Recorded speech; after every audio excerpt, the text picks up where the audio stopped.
I met this amazing mama sea turtle this morning, and she was courageous. In the beginning there, you can see she was laying her eggs, and then she spends a great deal of time covering them up.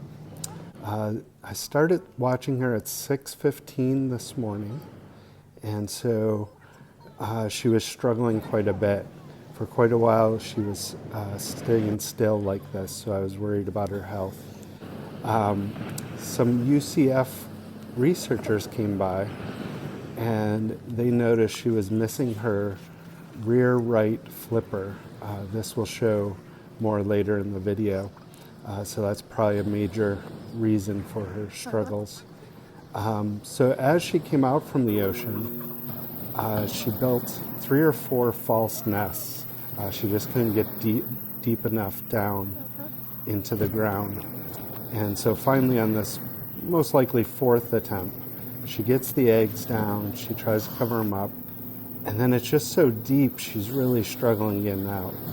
Luckily I was with Annie this morning, and so we started moving sand out of her way. Right where she's crawling out there was a big hill of sand, and Annie and I were able to knock that down a bit so she could get over it. She was beautiful despite the researchers said they thought she had been attacked by a shark because some of the bite marks and missing that rear flipper. This whole process took over 2.5 hours.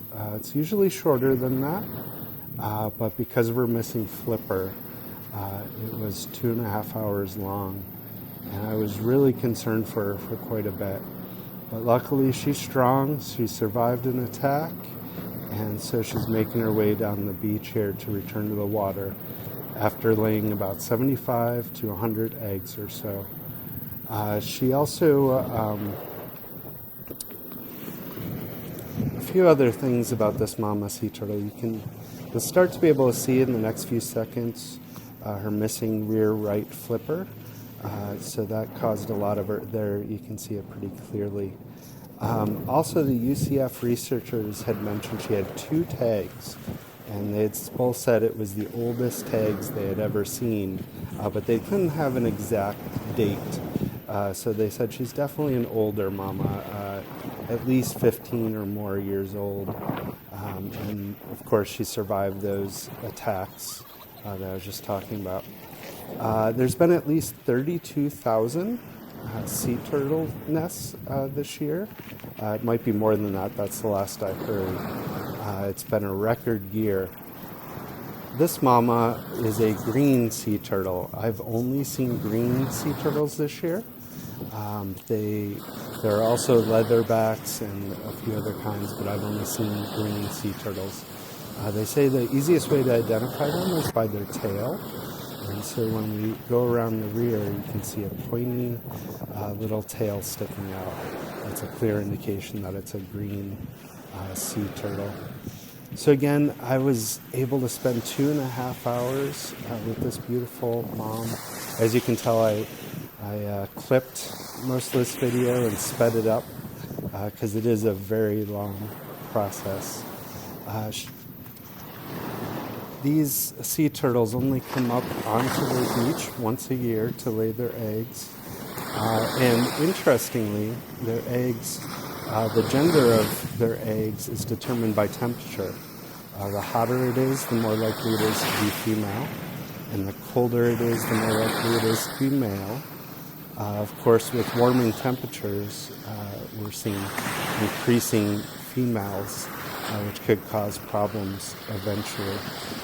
I just want to say I feel so lucky to live in a place where I get to see and be a part of something like this.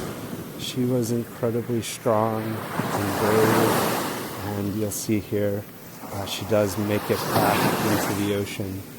Hopefully she'll return next year, and maybe I'll get to see her again. But in general, most of the moms come in the middle of the night, and so you only get to see the stragglers if you get out there by 5:30 a.m. like I have been. But it was a great 2.5 hours, and I'm thankful for Annie and the UCF researchers for helping me learn more about this process. Thanks. Finally, for my son Cole, who watches a lot of YouTube videos, if you've liked what you've seen here and would like to see my other almost 500 videos, please go to YouTube and search for Keatsian, Keatsian, and like and subscribe. Thanks.